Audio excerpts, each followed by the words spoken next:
Daphne has a really good relationship with her sadness, and that enables her to find happiness in her unconventional marriage and a genuine joy, says Meghann Fahy of her White Lotus character.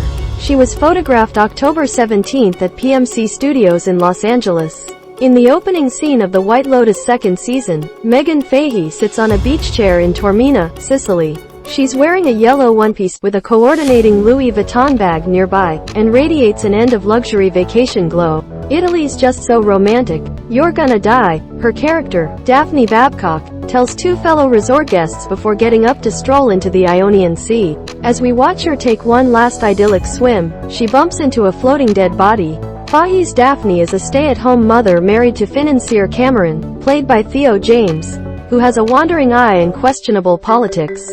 They've traveled to the White Lotus resort to welcome newly rich friends, Aubrey Plaza and Sharpe, into their corner of the 1%, and viewers are quickly shown how much peace their wealth affords them.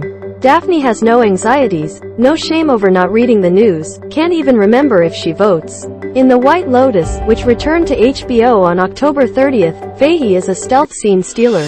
The bold type, about best friends working at a Cosmopolitan-like magazine, put Fahy on the map when it debuted on Freeform in 2017. The actress had been working steadily since she attended a Broadway open call audition shortly after graduating high school in Massachusetts and booked a role on the 2009 production of Next to Normal. That got her an agent, a run on One Life to Live and guest spots on shows like Gossip Girl, but The Bold Type was her first real break. I look back and just think it was crazy, Fahy says over iced coconut lattes at Echo Park's Lady Byrd Cafe. I was in the right place at the right time, and it launched my whole life. Bold Type wasn't a colossal success, but it earned critical praise for its progressive portrayal of topics like sexual freedom and workplace power dynamics. Viewers got emotionally attached to the show. I had a woman come up to me in London and tell me that my character, Sutton's miscarriage episode helped her process her own, she explains. Fahy first auditioned for season 1 of White Lotus, eventually losing out to Alexandra Daddario. She then put herself on tape after a friend tipped her off about a planned second installment and soon found herself on a Zoom with series creator Mike White. Mike is so good because he casts a quality of a person, she says. He knows that the actor shares something innate with the character, and then you spend the rest of the time wondering what it is in you, and that gives your acting vulnerability. Fahy also loves how the show challenges the viewer's first impressions. Daphne's self-awareness, and the layered charm Fahy adds to the role, prevent her from becoming a cliché, especially as later episodes reveal more undercurrents of infidelity in her marriage. You think she's the passive trophy wife but then realize that she and her husband both play these pretty psychotic games with each other.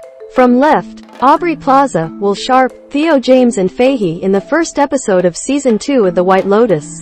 The first season of White Lotus helped launch several actors into the next stratosphere of their careers. Jennifer Coolidge, Sydney Sweeney, and many received Emmy nominations. Expectations are an inevitable part of the conversation for someone in Fahy's position, but she says she's worked hard to have zero. I cried when I got my first paycheck because it was so much less than I thought it would be. I was like, damn, that was supposed to get me out of a couple jams, she says with a laugh. Her life is different now. The cast lived in the $6,000 a night 4 seasons during filming in Sicily, but she insists, when pressed, that there is no before and after White Lotus. I do think people will love the season, and it would be great if it helped me work more. This story first appeared in the November 2nd issue of The Hollywood Reporter magazine.